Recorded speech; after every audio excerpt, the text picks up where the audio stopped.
खेत से थाकल रहे देह दबनी, लागल की घटना घाटी फरकत रहे हम पपनी।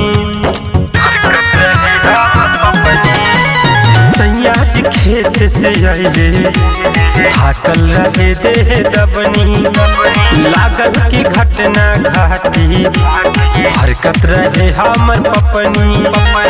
ऊपर चढ़ी के लागल दाद दया नाइल निर्दया के, ए नंदो महला हर दिया हलवा दर दिया सैया के, ए नंदो महला हर दिया हलवा दर दिया सैया के,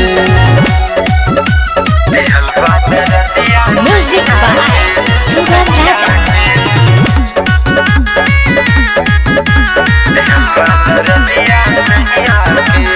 मर्द के बहतार दिनन तो यही से माथा पहले बा, कितनो मलनी दिल गरम के तब दर्दियो न गेले बा, तब दर्दियो न गेले बा।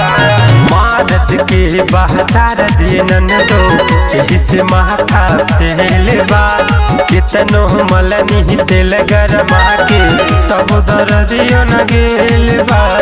ओठ की लाली लाल देख के मूड बदल गई कसैया के, ए नंदो महला हर दिया हलवा दर दिया सैया के, ए नंदो महला हर दिया हलवा दर दिया सैया के,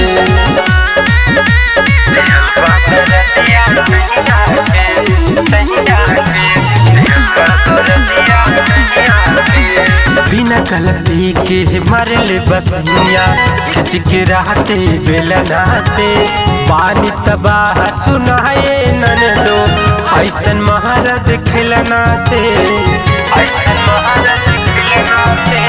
बिना गलती के मरले बसैया खिंच के रहते बेलना से, पानी तबाह सुनाए ननदो ऐसन महारत खिलना से।